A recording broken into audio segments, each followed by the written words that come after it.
یکی از اطبای دنیا، یک دکتر صاحبی که هر روز تبادتش نه به یک شهر از این شهر به این شهر، بلکه از این کشور به این کشور، یک روز این دکتر به افغانستان و یک روز بالاخره به پاکستان و یک روز به ایران و یک روز به اروپا و یک روز به فلان کشور و یک روز به فلان کشور. این طبیب در حرکت هست، در مسیر راه داخل طیاره هست و بعداً هوا چنان ابر و بارانی و هوا چنان در رعد و برق قرار میگیره که در مسیر راه مثال بیان میکنم، مثلا مسیر طیاره از هرات کابل هست، هوا چنان به رعد و برق قرار میگیره که در مسیر راه در قندهار مثلا نشست میکنه، در میدان هوایی شندن نشست میکنه، در یکی از این میدان هایی که در مسیر راه هست. بعد طیاره می نشینه، میگن چنان آب و هوا خراب هست، وضعیت هوا خراب هست که تا 4 ساعت دیگر طیاره پرواز نمیکنه. بعد دکتر پرسان میکنه که من به فلان شهر میروم، چند ساعت راه به موتر هست؟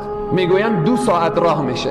میگه از این که من 4 ساعت را انتظار بکشم که پس به طیاره برم، 2 ساعت را به موتر طی میکنم.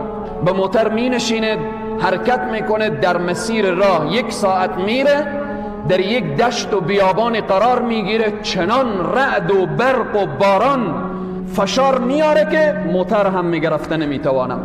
و بعداً در یکی از قشلاقها، در یک قریه فقیرنشین، در آنجا پناه میبره این دکتر که فقط به خاطر که پناه ببره از دست رعد و برق و باران.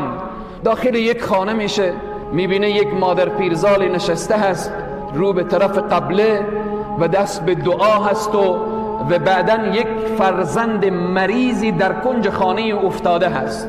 سلام مادر، حال شما خوبه؟ الحمدلله. و بعداً پرسان میکنه این طفل از کی هست؟ گفت این نواسه من هست، این فلان مریضی را داره. تمام اطبایی که در این اطراف ما هستن ما را جواب دادن، فقط برای من گفتن که تو میتوانید، یک دکتریه که یک روز به اروپا هست، یک روز به آسیا هست، یک روز به آفریقا، اگر میتوانید نواسه خود را با این طبیب برسانید این مشکلش حل میشه، اگر نتوانید این از بین میره. من نگاه کردم، نه سرمایه دارم، نه وسیله دارم، نه کسی را میشناسم. از علما شنیدم که حل مشکلات استغفار هست. کنج این خانه نشستم و فقط استغفر الله میگویم. طبیب به گریه می شود که مادر استغفار را بس کن که زمین و آسمان و رعد و برق همه به فریاد آمدن. استغفار تو طیاره را از آسمان پایین کرد، استغفار تو موتر را به این دشت و بیابان ساکت کرد، استغفار تو همه بالاخره تقسیم اوقات ما را به هم زده. من همون طبیبم که در خدمت تو آمدم. عزیزان و بزرگواران، چرا الله را فراموش کردیم؟ چرا به دروازه الله در نمیزنیم؟ اگر داخل محبسی برادر مسلمان استغفار بکن، والله قسم دروازه های محبس به روی تو باز میشه. اگر در گوانتانامو قرار داری استغفار بکن، الله تو را از چنگال ظالمین نجات میده. اگر بیرون از زندانی قرضداری استغفار بکن، الله قرضداری تو را آسان میکنه.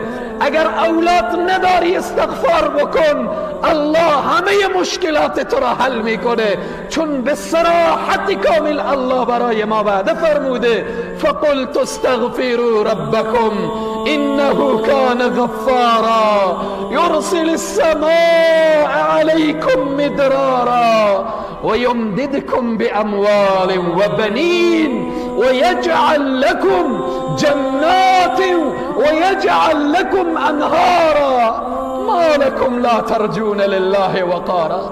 چی شده که رو گشتندید از الله؟ چی شده که پشت کردید به طرف الله؟ آیا الله بندگان خود را دوست نداره؟ اللهی که به استغفار یک پیرزن این رعد و برق را به وجود میاره، امروز همان الله که هیچ تغییری در ذات او نیامده و نمیآیه و نخواهد آمد.